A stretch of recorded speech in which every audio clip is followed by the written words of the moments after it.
Let's go to retired U.S. Navy Captain Chuck Nash, former Deputy Assistant to Secretary Mattis, Amber Smith, and Payne Capital Management President Ryan Payne. Ryan, end with you, begin with you. Your sense of obviously gyrating the markets, this whole thing, too much so, too overplayed? What do you think?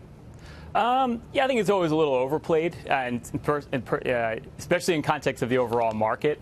But I think you have to look at oil prices because that's really what matters. And I think that there's a strong desire for the U.S. to play, we'll say, nice in the sandbox with Saudi Arabia, especially because we have sanctions next month going on Iran. So, I think there's a real desire there to keep Saudi Arabia supplied to the market to keep oil prices stabilized. And I think that's what everyone's really watching closely here, Neil.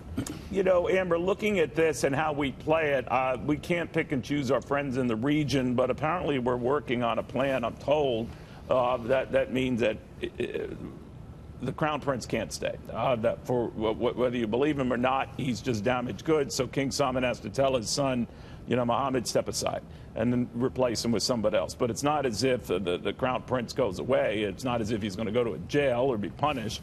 So would that be good enough?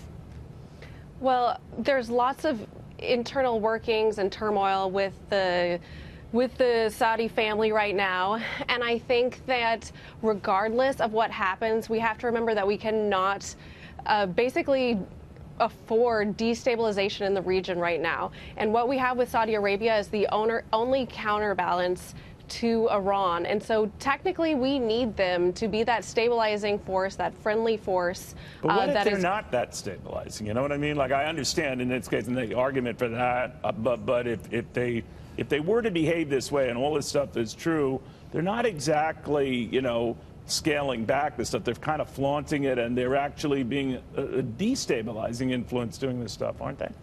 Well, I think that Saudi Arabia has been beheading its own people. There's very few female rights inside Saudi Arabia. This is nothing new. The U.S.-Saudi alliance has survived the 9/11 attacks where the majority of the hijackers were Saudi citizens. And so what it comes down to is they are a friend in a region of the world where we have many enemies. So we rely on them heavily for that counterweight, especially now when it comes to Iran. They're the only power player that is really pushing back against the Iranian aggression and the Iranian influence that they are trying to gain more and more traction. So without Saudi, it definitely tips the scale in favor of Iran, and we just cannot afford that right now. Captain, what do you think of that? We might not, be enamored with the kingdom and all the sons and everyone else, and even replacing this one if it ever comes to that, or the king decides to do that, but they're the best we got.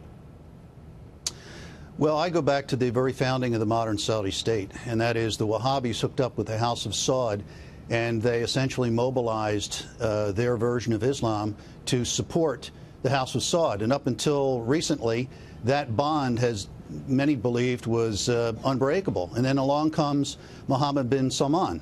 And what's he do? He starts liberalizing Saudi Arabia to the point that he's made significant changes to the Matawin, which are the religious police.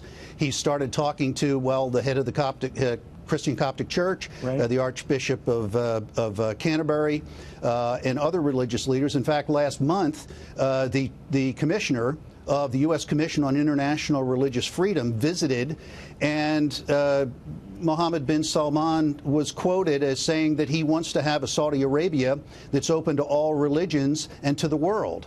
This is a direct threat to that Wahhabist view. So if you let me just posture one thing. As a defense attorney, and I'm not a lawyer, but what I would do is raise reasonable doubt. Who had the motive to do something like this, like kill this guy, if in fact that's what happened, and it looks like it did? Not Mohammed bin Salman. Why did you need 15 people to show up to whack one guy? You didn't. You needed a smaller group, but you needed people who were close to him to be in that entourage to make it look like that. That's all I would. It sounds like a conspiracy theory, no. But I think there are other ways of looking at this, because if the U.S. Saudi relationship is damaged because the Wahhabis win and they get a very harsh, more Islamist type guy to replace MBS, then the United States loses and China wins because India just signed a deal with the Iranians for oil.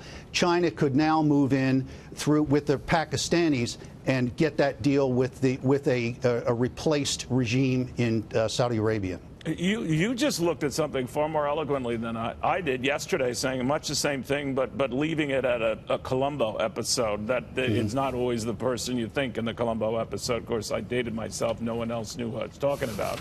Well, it was the Peter Falk-inspired series where everyone thinks it looks one way and it doesn't go. You know, Ryan, if we're wrong on this and we've tied it to the wrong guy who might have been set up, leaving aside the fact that the Turks don't have a lot to, nice things to say about the Royal Kingdom, or for that matter, Saudi Arabia. They're also not sharing this evidence that they've got, we are told, with either U.S. or European allies. So there is that. But the bottom line for markets on this is that it's taken China off the front of the financial pages right now and replaced Saudi Arabia. Is that justified? Is that an overreaction?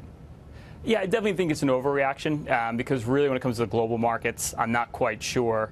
I mean, the only place that could really derail the overall markets is if Saudi Arabia was going to start taking supply off the market. Then you see higher oil prices for the entire globe, and that's bad for economies. And that would be damning to them. That would hurt them as well, right? Yeah, it could. Yeah. It could possibly be damaging to them, and I also think, above and beyond that, I just don't think anybody wants that. So I think, for the most part, we're going to see cooler heads prevail here, excuse me. Yeah. And I think that's the bottom line. So I think this is probably a little bit overblown in terms of where it's going to affect the markets.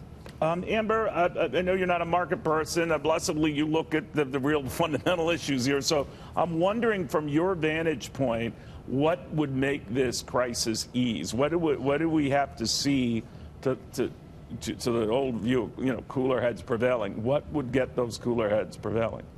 Well, we need Congress to make sure they keep their heads on straight. They don't create a frenzy before we have all of the facts. Well, that's impossible. That's that is impossible, and we're already seeing Yeah. exactly what has happened when Congress does decide to act and they speak to the media about perceptions. So until we have all of the facts, everybody just needs to take a deep breath, calm down, including those who are speaking in the media, because we just don't have the facts yet. And until we do, we just need to take a break and say we don't need to be making any rash decisions whatsoever. I think it was very important for the administration to recognize that Secretary Mnuchin, for optics, should not travel to Saudi Arabia, but at the moment that should be it. And we should all just take a pause and calm down until we see where this is going to go. Could we still use the dramatic music we've been using on this show, though? Is that possible? Guess Yes. not. All right, guys, thank you all very, very much. They all raised a very good point. Cooler heads must prevail, and we got to step back. And whatever everyone is telling you, when everyone is telling you it, maybe that's reason for caution.